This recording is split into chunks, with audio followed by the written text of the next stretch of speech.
Great. Let's talk about regression. Let me share my screen. And I found some data at data.world, and there's some cancer incident data, and that's what I'll use. First of all, though, what you want to do is, actually, let me show you what I did with this. There's all this data in here, and I picked out a bunch of variables and things that might explain an incident rate. Maybe they don't, but we can explore that. I also wrote a fancy formula in here as to what state it is, using a little bit of Excel, and I narrowed it down to 3 states, and so that we can create some dummy variables for that. And I'll explain what those are in just a moment. But first of all, you want to make sure that your Excel has the ability to run a regression.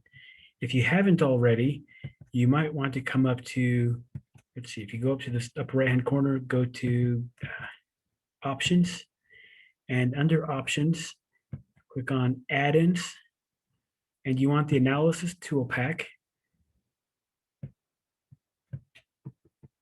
And oops, and you want to be able to get this out of the way.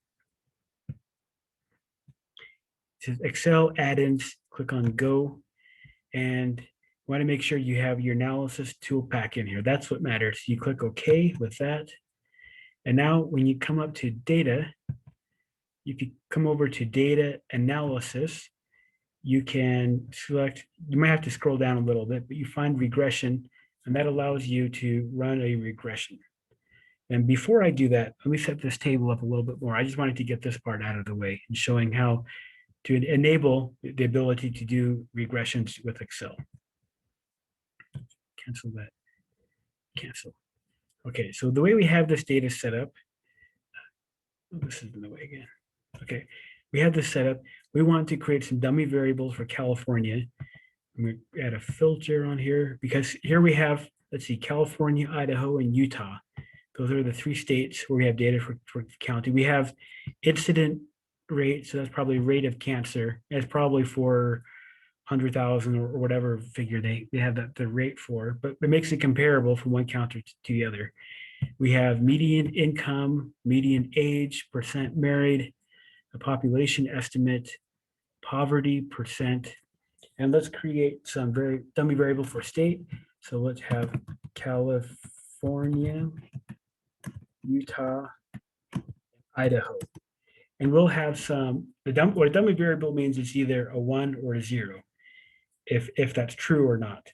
And so does this row pertain to California? It does, so we'd put a 1, but we can write a formula to make that do all that work for us a little bit faster. Equals if, let's see, that cell equals that cell.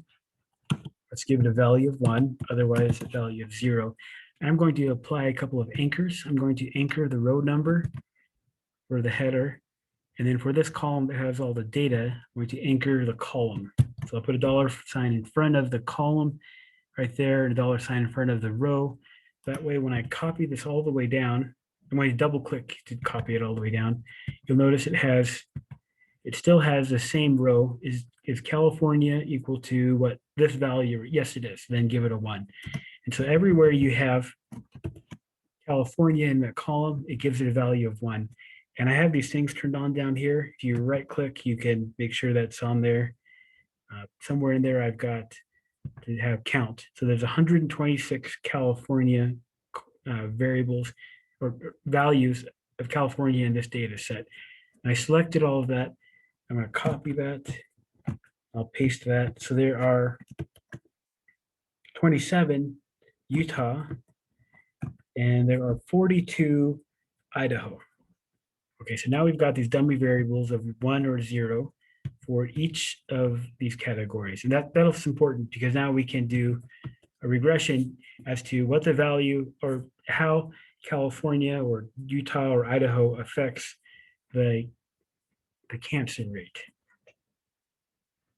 So now we're ready to run a regression. I'm going to come up to Data, then I'll click on Data Analysis, and I have regression selected.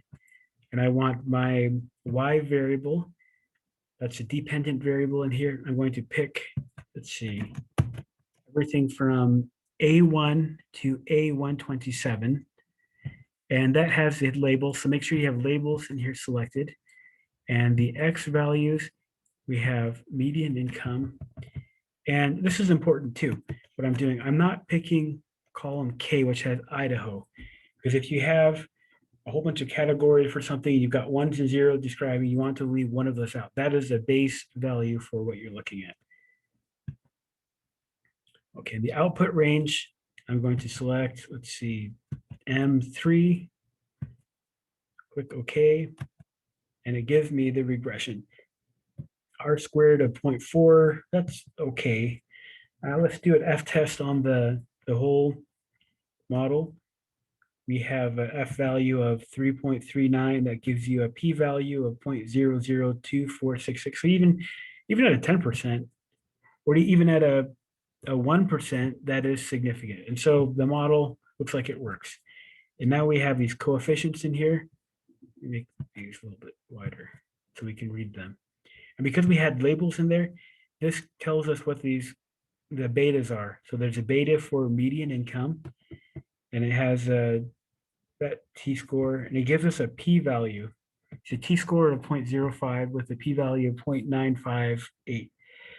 Now that means if you're comparing against the mean of median income would be a lot better. So that variable doesn't really work. It's not really explaining the amount of median income does not explain if there's cancer or not. And looking at the coefficient value, and if you want to look at the sign too, which way it describes, well, that's a very small value either way. So even if it did explain anything, median age. So what that's saying is for every year, 1.1 year of age, the incident of cancer rate goes up. But the p-value is only at about 10.5%, 10.6%. It's not really that significant. Just being married, the percentage of those that are married having a higher marriage rate means that there's a lower cancer rate. And the p-value in that is at 8.3%. So that's, if you're using a 10%, then I guess that would work, but most of the time you use the 5%. That doesn't quite fit. Same with the population estimate. Having a higher population means a lower rate of cancer, but it's not significant. So that doesn't really matter. Well, a lot of these aren't significant. Poverty percent. So that means if you have more poverty, you've got less cancer. And there's reasons why you might explain that. Like, for example, maybe the cancer rate's just as high, but if somebody has cancer, they don't go in to get to the doctor's office as much because they can't afford healthcare. But anyways, if you look at that, the p-value on that is really low. Oh, let's see. Yeah, it's at almost 20%. And then you have these dummy variables. And what this means is if you're in California county, just by virtue of the fact of being in California county, the cancer rate, whatever the proportion you have, you'll have 9.8 of those less for California compared to Idaho. But the p-value is not significant, so that doesn't matter. How about Utah? So Utah, there are about 30 people less with that rate, however that rate's measured, that fewer that have cancer than Idaho. But the p-value is significant. And so really the only thing in here, there's probably there may be other variables that are not included that would be important, which is why you have these really bad p-values. I would probably rerun this model without median income, without some of these higher things, and see if the p-values become more significant. Anyways, the only thing on here is that Utah. So Utah, there's a lower cancer rate than Idaho, is what this model tells us. So that's how you can set up a regression with a whole bunch of different variables and how you can add dummy variables, and you can run the regression, and that tells you a little bit about how to interpret some of those results.